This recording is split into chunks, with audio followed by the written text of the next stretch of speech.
Assalamualaikum warahmatullahi wabarakatuh.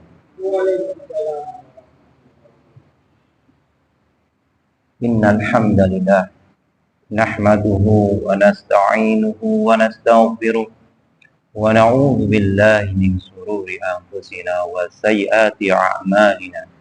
May yahdihillahu fala mudilla lahu wa may yudlil fala hadiya lahu. Asyhadu an la ilaha illallah wa asyhadu anna Muhammadan abduhu wa rasuluh la nabiyya wa la rasula ba'da. Allahumma shalli ala Muhammad wa ala alihi wa ashabihi wa man tabi'ahum bi ihsani ila yaumiddin. Alhamdulillah, pada sore ini kita masih diberi kesempatan oleh Allah Subhanahu wa taala, yaitu bisa menegakkan sholat maghrib berjamaah dan kemudian bisa duduk untuk mendengarkan kalam Allah dan hadis Nabi Muhammad SAW. Salat serta salam tetap tercurahkan kepada Nabi kita Muhammad SAW. Allahumma sholli ala Muhammad wa ala alihi wa ashabihi wa man tabi'ah. Yang mana atas berkat beliau kita bisa mengenal bagaimana tata cara ibadah yang benar. Jamaah rahimani wa rahimakumullah. Pada sore hari ini kita akan memulai pembahasan berkaitan dengan materi, yaitu keutamaan menuntut ilmu agama. Karena kebutuhan kita terhadap ilmu itu lebih besar daripada kebutuhan kita terhadap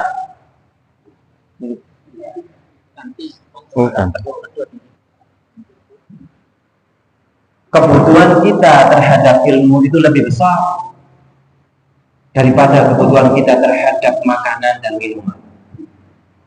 Karena ilmu kita butuhkan setiap saat.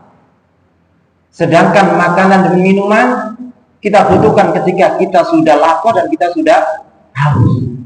Adapun ilmu kita butuhkan setiap saat. Maka Allah Subhanahu wa taala di dalam surat Muhammad ayat 19 Allah mengatakan, a'udzubillahi minasyaitonir rajim, fa'lam annahu la ilaha illallah wastaghfir li dzanbik walil mu'minina wal mu'minat wallahu ya'lamu mutaqallabakum wa maswaakum. Di dalam ayat ini Allah mengatakan fa'lam. Fa'lam itu perintah. Perintah sebelum beristighfar, maka perintahnya adalah fa'lam annahu la ilaha illallah. Ketahuilah tidak ada sesembahan yang berhak disembah kecuali Allah Subhanahu wa ta'ala. Kemudian baru diperintahkan istighfar. Wastaghfir li dzanbik. Kemudian minta ampunlah dari dosa-dosamu. Dan minta ampunkanlah orang-orang yang beriman dari kalangan laki-laki dan orang-orang yang beriman dari kalangan perempuan.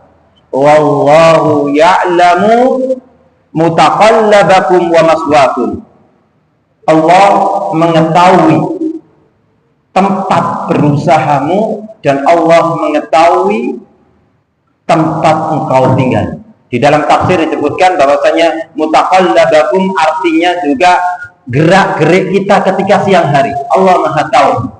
Wa maswaakum juga ditafsirkan oleh para ulama dengan ketika kita nanti di akhirat. Dan ada yang menafsirkan ketika kita istirahat di malam hari. Allah Maha mengetahui atas apa yang kita lakukan.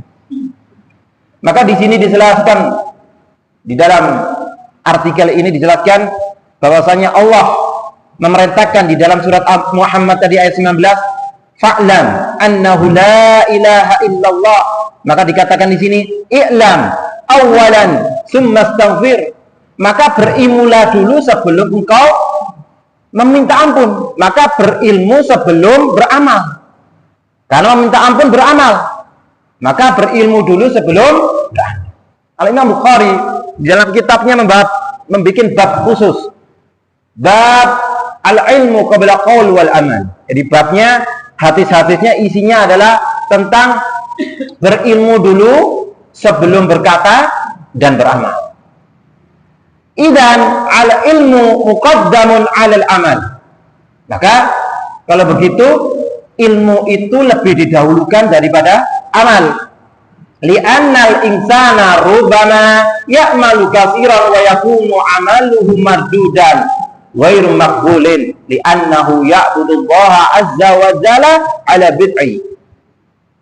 Karena manusia itu terkadang beramal banyak tapi amalannya tertolak. Ghairu maqbulin, tidak diterima. Li'annahu ya'budullaha azza wa jalla 'ala bid'i. Karena dia menyembah kepada Allah tanpa dengan tuntunan.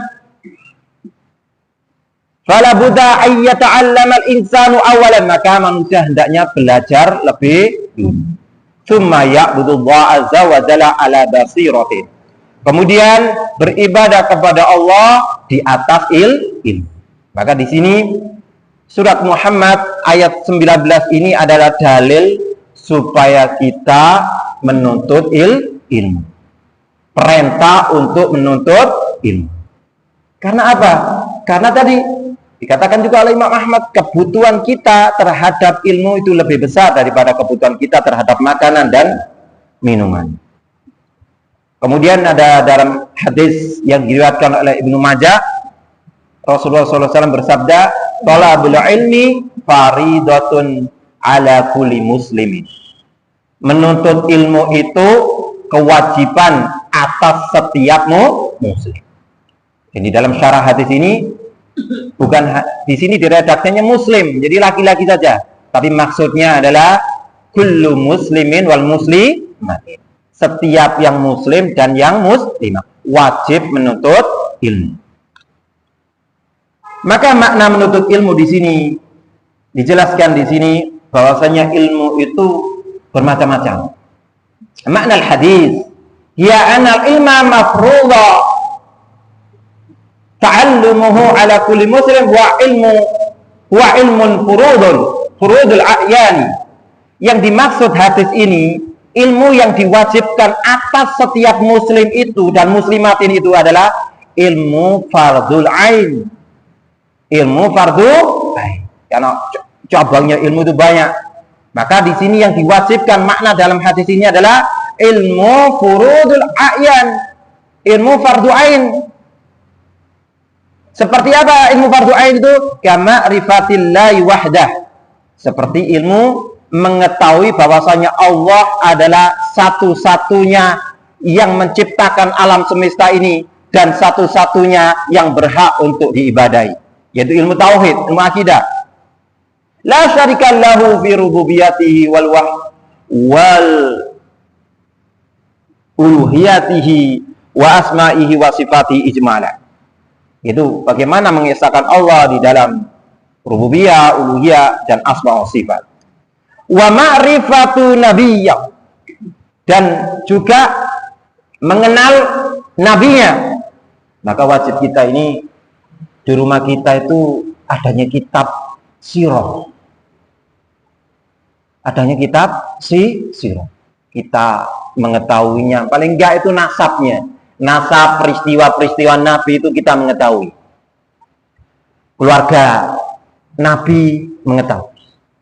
Apalagi sekarang anak-anak kita kadang-kadang, saya itu ngisi sirah di TPG, Pak. Di Denok itu tiap hari Jumat pagi itu kita isi dengan sirah. Ternyata kelas 5, kelas 6 itu, karena biasanya kalau di rumah saya juga ada itu ketika hari Jumat itu pengajian sirah. Nanti yang bisa itu saya kasih jajan tiap Jumat itu. Ternyata udah kelas 5 itu, Bapak. Itu belum tahu. Ya sudah dikenalkan, tapi pengenalannya kurang. Kadang-kadang ditanya, siapa ibunya Nabi? Ada yang jawab Khadijah. Itu udah kelas 5, kelas 4. Maka kita sebagai orang tua wajib mengenalkan kepada anak kita sisi atau tentang kehidupan Nabi kita Muhammad SAW. Minimal ya nasabnya, peristiwa-peristiwa. Wajib bagi kita mengetahui dan wajib bagi kita untuk mengenalkan kepada anak-anak kita. Maka ini adalah termasuk ilmu yang wajib, mengenal Nabi kita Muhammad SAW. Dan ada buku-buku yang ringkas sekarang, buku-buku ringkas sekarang, dan banyak sekarang dimudahkan oleh Allah SWT di dalam menuntut ilmu. Kemudian ilmu yang termasuk fardu ain adalah wa wujubu. Ini masih terusan barusan mengenal Nabi kita Muhammad SAW. Wa wujubu itibaihi fi kulli ma amara wastinabu ma naha anhu wa zaja. Dan wajib bagi kita mengikuti segala perintah dan yang dilarang oleh Rasulullah SAW. Wa anna syari'atahu nasikhatun li ghairiha. Bahwasanya syariatnya Nabi Muhammad itu menghapus syariat-syariat Nabi sebelumnya. Jadi tatkala sudah Nabi kita Muhammad SAW diutus, maka tidak berlaku lagi syariat Nabi Isa, tidak berlaku lagi syariat Nabi Musa. Bahkan Nabi Isa nanti turun di akhir zaman mengikuti syariat Nabi kita Muhammad SAW. Kemudian yang paling penting juga di sini ilmu fardhu ain adalah wa ta'allumul wudu'i wal ghusli wassalati wa ghairi dzalika. Termasuk ilmu fardhu ain adalah belajar wudu. Alhamdulillah sekarang ini banyak tata cara wudu di YouTube tuh banyak. Dan perlu bagi kita itu kan banyak memang tata cara wudu itu banyak. Ada beberapa mazhab. Maka bagi kita ya ambil satu mazhab. Tapi masalahnya sekarang ini orang baru belajar wudu satu pendapat dia sudah nyalakan yang enggak dia. Ini masalah. Karena kewajiban kita ini mengetahui untuk beramal. Adapun untuk menyalakan itu perlu juga ilmu. Nah, ininya di media sosial kalau kita lihat itu ya kritik. Ini masalah, itu mengeraskan hati kadang-kadang. Maka alhamdulillah kita dimudahkan oleh Allah Subhanahu wa taala. Sekarang kita bisa lihat di YouTube itu banyak tata cara wudu. Wudu itu syaratnya ya. Jadi salat kita diterima apabila wudu kita benar. Dan insya Allah kita ini insya Allah sudah mengenal semuanya. Insya Allah sudah mengenal. Tapi juga kita wajib mengajarkan kepada anak-anak. Maka di TPQ itu perlu, Pak. Di TPQ itu perlu. Karena nyatanya yang besar-besar itu belum ngerti. Saya sendiri itu di rumah itu mengelola 2 TPQ. Ada TPQ sore, ada TPQ subuh. TPQ subuh itu di masjid. Baru itu di Denok. Kalau TPQ sore itu di rumah saya sendiri. Ya saya kenalkan dasar-dasar itu, Pak. Kadang-kadang kita tuh nggak tahu bahwasanya keutamaan yang besar itu mengajarkan seperti itu, Pak. Mengajarkan alif sampai ya itu keutamaan yang besar, karena nanti dia hafid Quran, dia bisa mengajar Quran, itu kenalnya dari kita, itu keutamaan yang sangat besar. Dan bahkan dia kalau kita bisa mengajarkan wudu, kalau saya sendiri kalau mengajarkan wudu itu saya ambilkan dari mazhab Syafi'i. Nah, alhamdulillah sekarang banyak itu. Kenapa? Karena masyarakat kita mulai kecil, kita sendiri mulai kecil itu sudah diajari di TPQ, di SD itu diajari, ya kan? Kemudian kita belajar lagi tata cara yang lain. Oh, ternyata tata cara saya yang dulu itu salah. Padahal nggak salah, benar. Cuma kadang-kadang ya apa ya, nggak tahu perselisihan gitu, nggak tahu bahwasanya itu juga ada aja. Kita mulai kecil diajari, oh tata cara wudu kalau termasuk rukunnya itu sebagian mengusap kepala. Itu sudah sah menurut mazhab Syafi'i. Kemudian kita mengenalkan, oh gak sah, ribut sudah. Padahal itu juga ada ajaran. Maka kita perlu mengenalkan kepada anak kita bahwasanya begini loh tadi. Mana murid-murid kita. Kenapa? Karena nanti dia itu akan dia pakai sehari berapa kali. Dan itu tahunya dari kita. Masya Allah. Maka kita sebagai guru apa sajalah, maka ada sela-sela kita ajarkan hal-hal yang seperti ini. Ini hal besar, Pak. Dalam ilmu agama nggak ada yang kecil. Apalagi ini termasuk adalah syarat supaya sholat kita diterima, sholat kita sah, gitu kan? Maka ini bukan hal yang kecil. Maka wajib bagi kita juga mengajarkan kepada anak kita. Kesempatan kalau kita guru, ajarkan kepada murid kita yang sesuai dengan lingkungan. Kenapa kalau sesuai dengan lingkungan? Supaya mereka itu nggak kaku. Sekarang dia sudah mulai kecil diajari bersitu, kemudian diajari lama, Pak. Lama. Padahal yang dia diajari di TPQ, di SD itu sudah benar sesuai dengan satu madhab. Tinggal dikuatkan lagi, kadang lupa. Doa-doa gitu. Anak-anak kadang lupa. Anak-anak SD itu lupa kadang-kadang doa masuk kamar mandi. Masya Allah, kalau kita ajarkan satu doa aja kepada anak kita, kemudian doa itu sering dibaca oleh anak kita dan dia diajarkan kepada orang lain, Masya Allah, itu akan menjadi amal. Jadi kita nggak mandang pengajian yang besar-besar, ya enggak, kita tidak menafikan, butuh juga pengajian materi yang besar-besar. Cuma kita sendiri gini, saya itu lebih seneng itu ngajar-ngajar yang dasar-dasar itu, karena manfaatnya sangat besar. Kemudian Pak, jamaah sekalian, ilmu yang perlu diketahui setelah wudhu tadi adalah tentang sholat. Tentang sholat. Bagaimana gerak sholat itu. Kadang-kadang ya namanya anak-anak kadang-kadang kan susah, perlu kesabaran. Dan sekarang bukan hanya anak-anak. Kita kadang-kadang di lembaga atau di masjid kurang menyentuh anak muda. Dikira anak muda sekarang itu sudah tahu agama. Saya juga ada program, Pak. Cuma program saya nggak jalan. Saya punya program di rumah itu pesantren weekend. Di pesantren itu anak-anak SMA 2 dulu. Kemudian setelah 2 angkatan lulus sudah nggak ada lagi. Jadi berhenti program saya.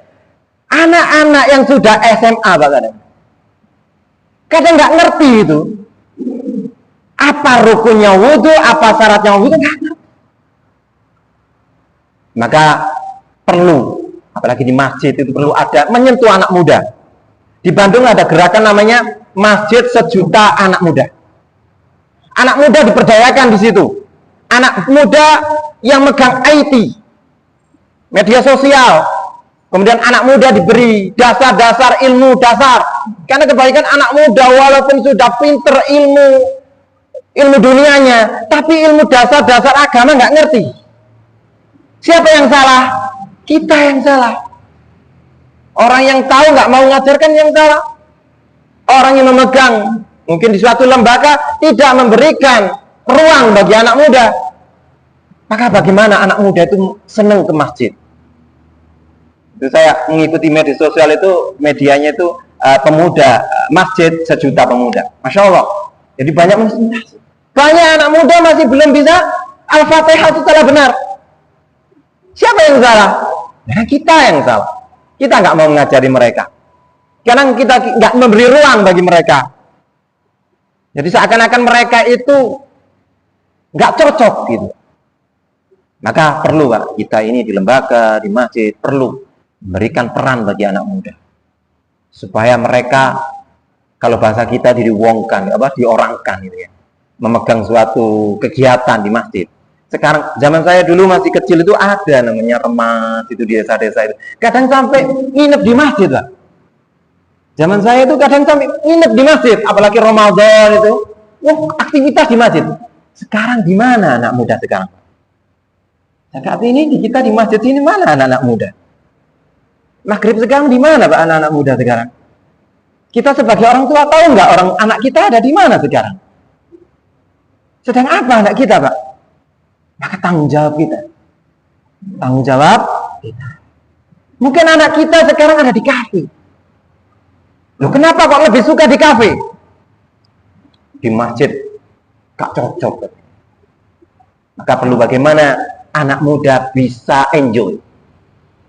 Maka perlu ada gerakan bagaimana anak muda itu mau senang di masjid. Salah satunya diberi peran. Salah satunya diberi Ini ilmu-ilmu dasar perlu dikenalkan kepada anak-anak muda kita. Kemudian dan yang lainnya. Dan termasuk di sini dijelaskan di syarah hadis ini disebutkan termasuk ilmu yang wajib diketahui adalah pertama at-tauhid, ilmu tauhid, wudu, salat, saum, tata cara puasa, wal haji. Kalau haji itu belajari ketika dia sudah mampu baru dia belajar ketika mau berangkat. Wal bai' wasyira. Dipelajari tentang bagaimana cara jual beli. Jual beli ini tiap hari kita, Pak. Kita kalau nggak jadi pembeli, kita akan jadi penjual, ya, Pak. Harus ngerti ini dasar-dasar ilmu jual. Kadang orang tanpa terasa jatuh pada dosa, padahal itu dosa nggak tahu. Kenapa? Karena nggak tahu ilmunya. Karena yang dikira haram itu cuma nyuri, Pak. Padahal di situ ada transaksi yang nggak ada. Ada transaksi yang nggak ada. Jual beli yang nggak sesuai dengan syarat. Nah, kenapa kok jatuh? Karena nggak tahu Di zaman Umar bin Khattab kan orang nggak ngerti fikih jual beli kan nggak boleh ke pasar. Kalau sekarang diterapkan seperti itu mungkin sepi pasar, Pak, ya. Sepi pasar.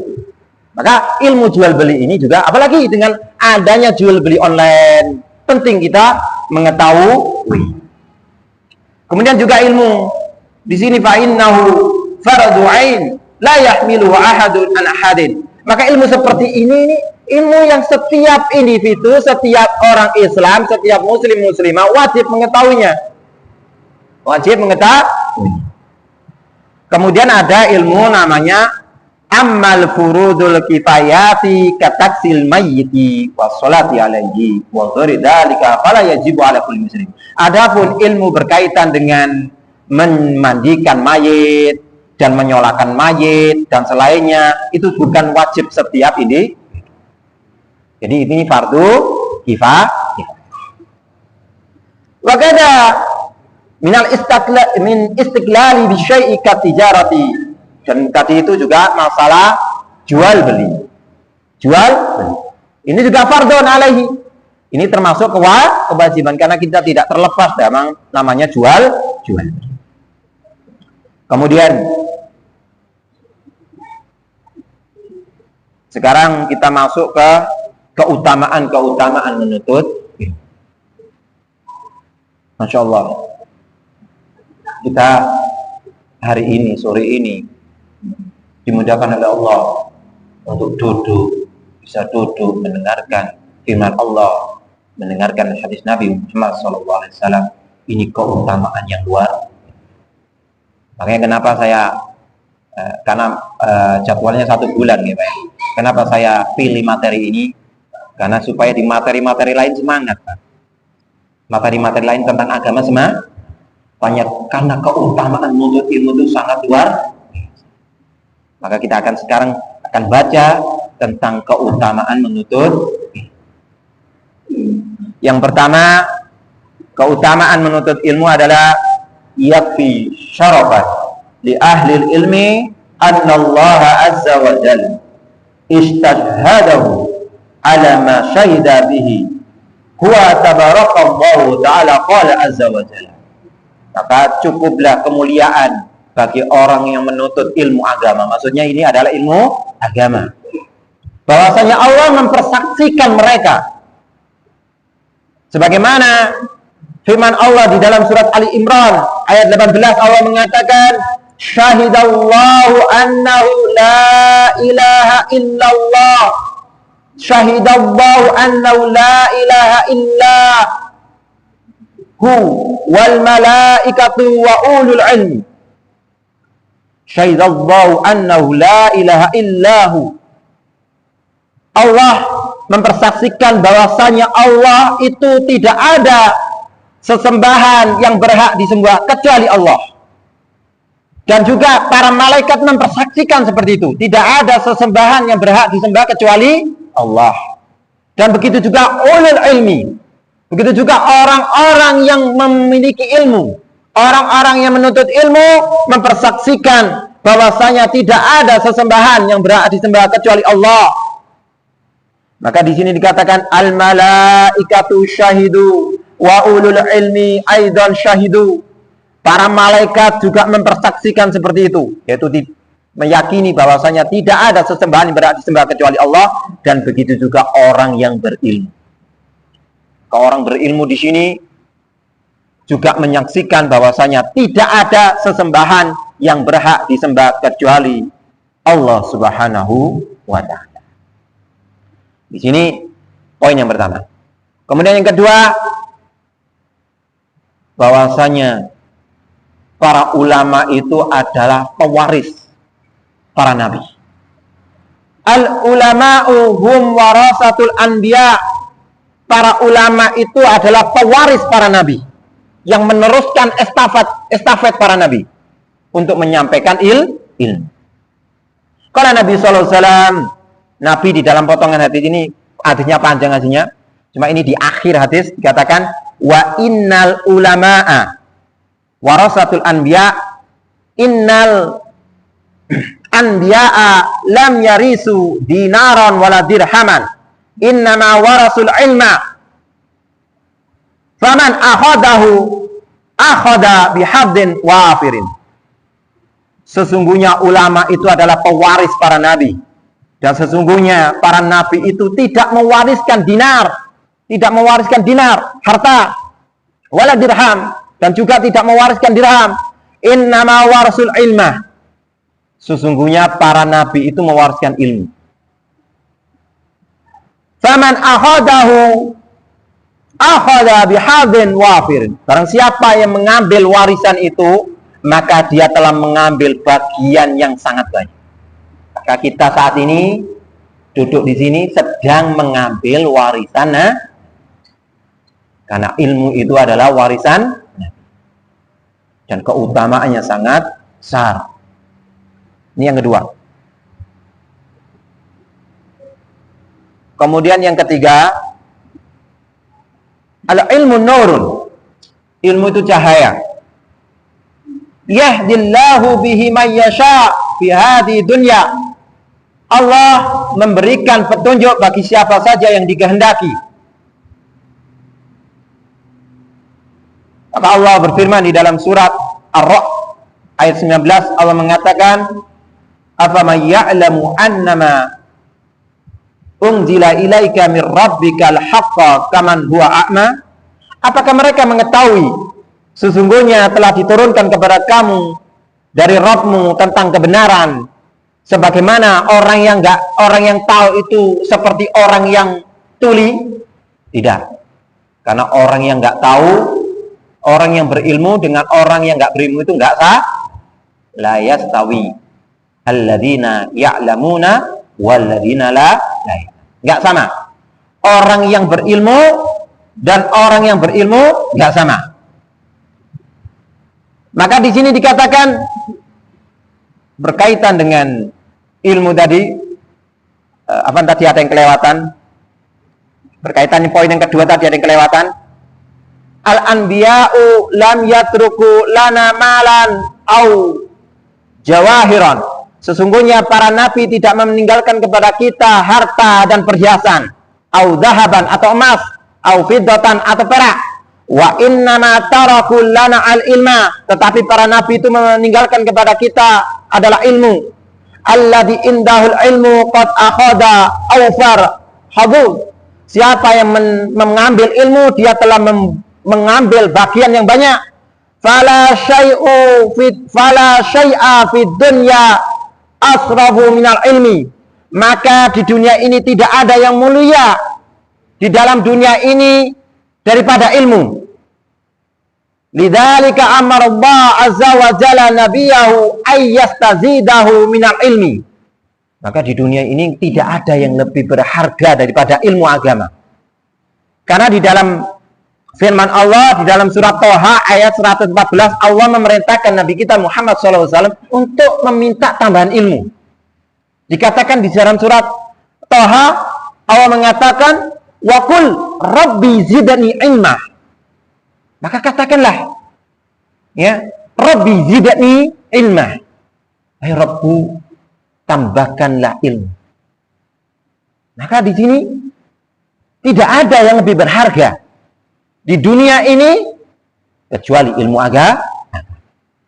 Dan tidak ada yang remeh dalam ilmu agama. Tidak ada yang kecil dalam ilmu agama. Pembahasan apapun tidak ada yang remeh.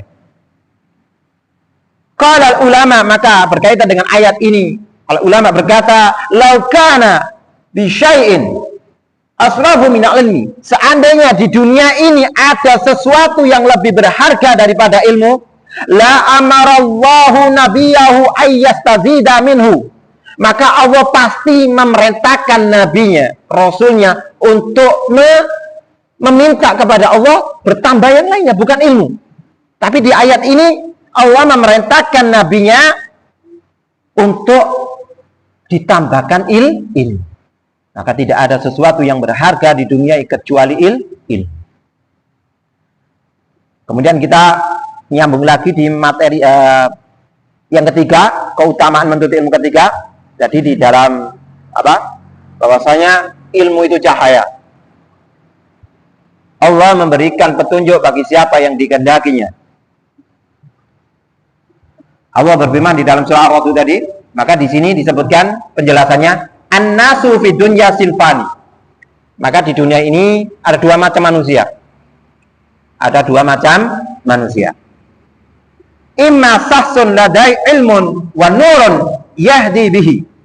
Ada orang yang diberikan ilmu, ada orang yang diberikan ilmu dan cahaya itu, dan nama ilmu dan cahaya itu memberikan dia petunjuk. Oh, ini syaratnya begini. Oh, tata cara begini. Oh, ini transaksi ini nggak boleh. Oh, ini diboleh. Oh, ini sunnah. Oh, ini nggak sunnah. Maka dia punya ilmu. Maka dia diberi petunjuk dengan ilmu itu tadi. Tapi ada manusia wa imma a'ma la yaro. Ada orang yang a'ma, buta. Maksudnya buta, nggak punya ilmu agama. Oh, ini ilmu itu, definisi ilmu itu adalah mengetahui sesuatu dengan pasti. Jadi ma'rifatu syai' idrakan jazimah. Idraku syai' idrakan jazimah. Jadi mengetahui sesuatu dengan mengetahui kepastian. 1 tambah 1 2. Itu ilmu. Bukan keraguan-keraguan. Oh, ini boleh apa enggak ya? Oh, ini bagaimana ya syaratnya wudhu ini? Oh, pembatal wudhu ini gimana ya? Ah, berarti belum ilmu. Karena dia masih ragu. Masih ragu. Maka namanya ilmu itu adalah idraku syai' idrakan jazimah. Mengetahui sesuatu dengan pasti. Maka di sini di dunia ada dua manusia. Yang satu manusia yang punya ilmu, jadi dia tahu, oh ini nggak boleh, ini boleh. Ada manusia yang nggak punya ilmu, ya pokoknya nggak nyuri udah boleh. Yang haram cuma nyuri gitu. Nah, kebanyakan kita nggak tahu yang nggak boleh cuma nyuri, padahal ada transaksi yang nggak boleh, ada perbuatan yang nggak boleh. Nah, perlu dan kita mudah sekarang. Kan banyak sekarang di media kelas online, kelas bagaimana mengetahui transaksi era sekarang, karena kita sekarang transaksinya adalah era digital, semuanya jual beli sekarang kebanyakan di online. Maka kita harus tahu mana yang boleh, mana yang enggak boleh. Sekarang kan model transaksi kan beda-beda sekarang dengan yang nggak perlu adanya ilmu. Kemudian yang keempat, keutamaan menuntut ilmu agama yang keempat adalah rafa'allahu azza wa jalla qadra ahli ilmi la li hasabin wala li lajahin wala li malin wala li jahin wala li malin wa innama bisababil ilmi. Allah mengangkat seseorang itu bukan karena dasar li hasabin, karena nasabnya baik. Kemudian bukan karena lijahin, karena punya kedudukan yang tinggi di tengah masyarakat.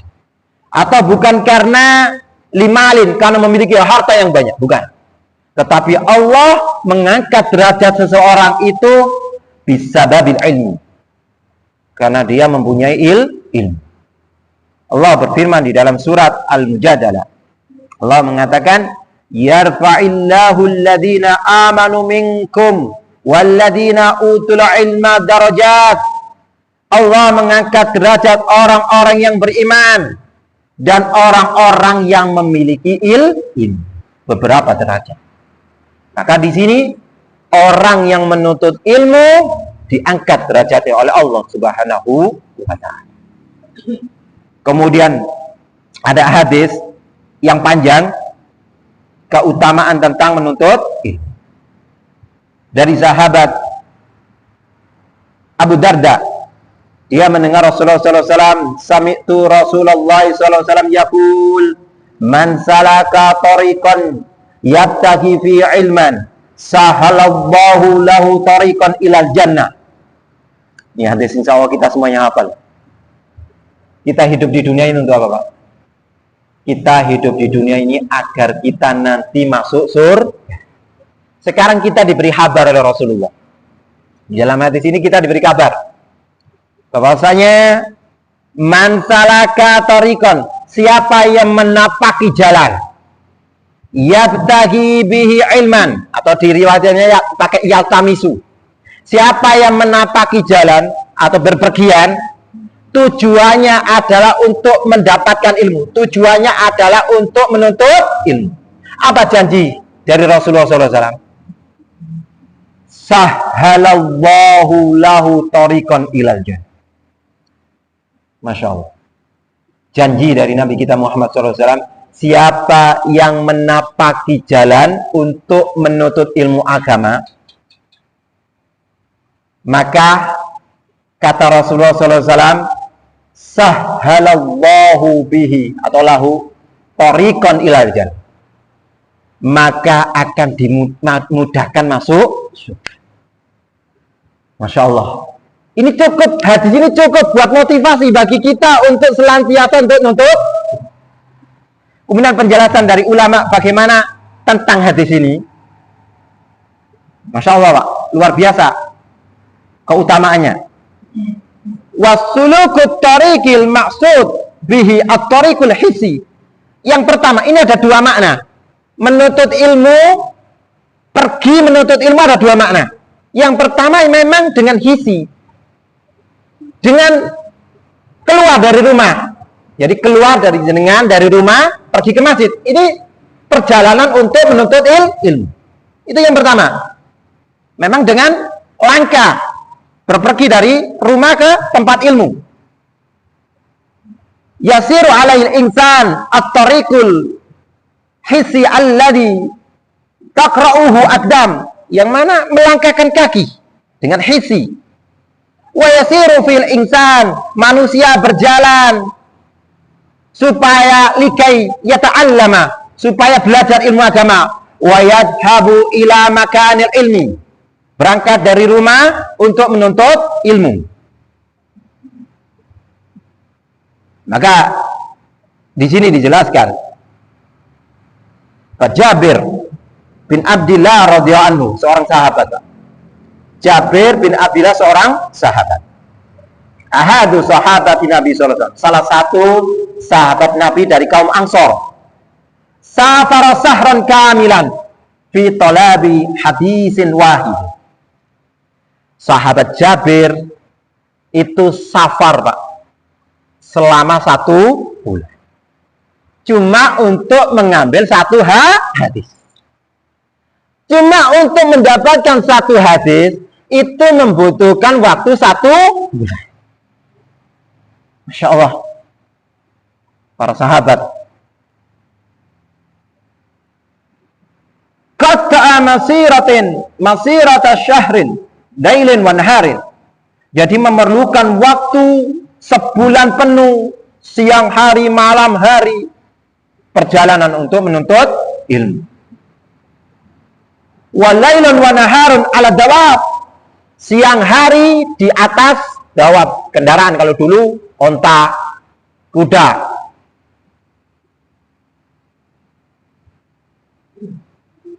Laisa yarkabu sayaratan, tidak naik mobil. Jadi 1 bulan mengambil satu hadis, tidak naik mobil. Au yarkabu kitaran, tidak naik kereta api, Pak. Tidak naik kereta api.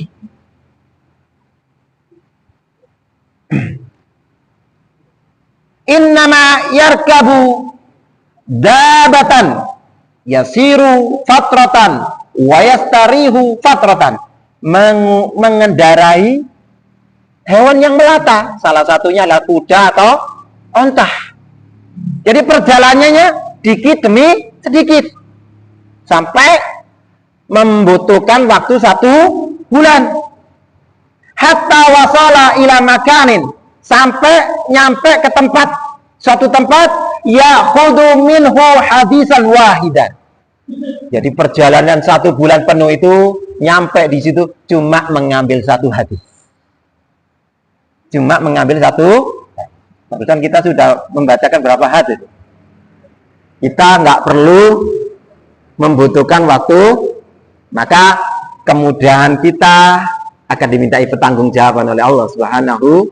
Fasilitas kita dimudahkan dengan adanya sepeda motor, kita sehat bisa melangkah, masjid yang dekat. Kalau kita nggak memanfaatkan, kita akan dimintai pertanggungjawaban Allah. Jadi 4 akan dimintai pertanggungjawaban. Jadi la yajalu qadamu abdin yaumal qiyamah hatta yus'ala an arba. Jadi nanti kaki kita pada hari kiamat tidak akan bergeser kecuali sudah akan ditanya 4 hal. An umrihi fima afna. Tentang umurnya digunakan untuk, wa an ilmihi fima fa'ala. Kita sudah belajar nih, Pak. Sekarang lebih sulit juga, Pak. Ilmu mudah. Kita sekarang nggak usah keluar rumah. Nih, nonton YouTube, gitu kan. Nggak usah banyak bab. Bab 1 aja, dengarkan. Dahsyatnya ghibah. Gitu kan, 1 video, gitu kan. Tapi yang sulit sekarang mengamalkan, Pak. Kita sudah tahu, ghibah itu haram. Menjatuhkan harga diri seorang muslim itu haram. Kadang-kadang kita, kadang jatuh. Maka mohon kepada Allah agar kita dimudahkan untuk mengamalkan ilmu. Maka kita saat ini sering-sering memohon kepada Allah, Allahumma inna nas'aluka fi'lal khaira wa tarkal munkar. Ya Allah, mudahkan, Allahumma asli lana.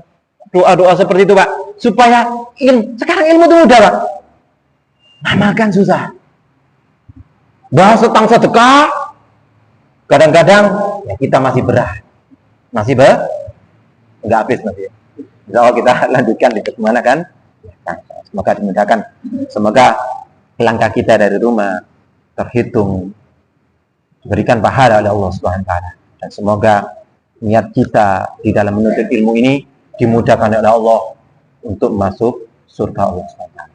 Aku lupa lihada wa astaghfiru wa lakum min innahu wa akhiru kalam. Assalamualaikum warahmatullahi wabarakatuh.